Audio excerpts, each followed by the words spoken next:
defense attorney Brenda Wade, psychologist, and Ian Drew, senior editor, Us Weekly. Ian, what is the very latest on John's vacation with his gal pal? Well, it's just now coming out into the open.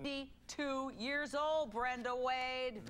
This is a classic, isn't it? What does that have to do with anything? Well, Joanna, let me say that. And when people split up, we usually say within the first year, you try to stabilize things for the sake of the children. Well, and having a new girlfriend isn't stability. All right, Joanna, your turn. Okay, well, here's where the problem is.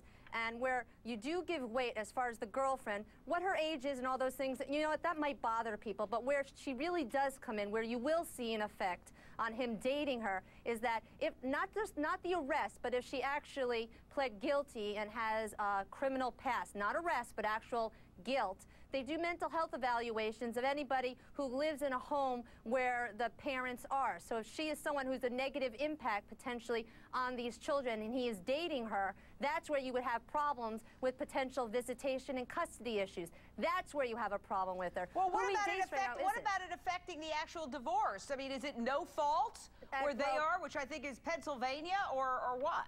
I don't know Pennsylvania as far as no fault. If they had been in New York, he having an adulterous affair during the course of the marriage, that is grounds for a divorce. However, once you file for divorce, is it bad taste? Yes. Does it potentially damage the children when they have their own mental health evaluations? Would it be in good taste to, even if you had a paramour, tell them to stay away? Yes. All right. No. Good. Sit tight. More John and Kate drama in just moments. We've got more for you.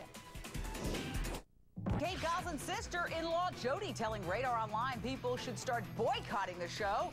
Well, with record high ratings for the last episode in June, that's not likely to happen anytime soon. In fact, ratings pretty darn good. We're taking your calls. Haley, Georgia, your question or thought, ma'am?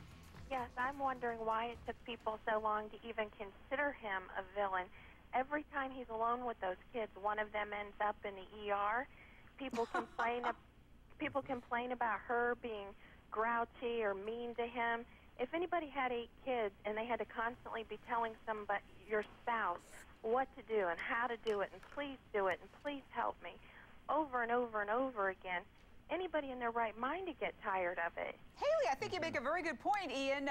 You know, Kate's taken a lot of hits, but maybe John's due for some. Well, one thing we can't forget here is this is not the first... But water does find its own level. She doesn't have anything wrong with being a mother. Well, no, we've... Oh, yes, she does. Who said we've that? Had quite a catalog.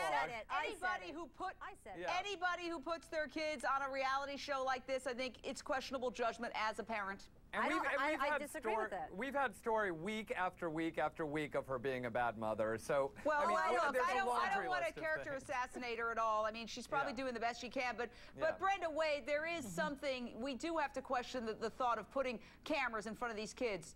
You know, Jane, we have to question it, but look, she's not the only mom struggling. John and Kate aren't the only couple where money has played a role in their lives falling apart, whether it's too much or too little. In these economic times, I'm seeing a lot of people struggling. So here's my little free tip for today. 10 things you can do to make love and money come together better in your life, free on my website. Happiness is an inside job. It's not about money or being on TV. Thank you, fabulous panel. Remember to click on CNN.com/Jane and pre-order your copy of my new book, I Want. You're watching Issues on HLN.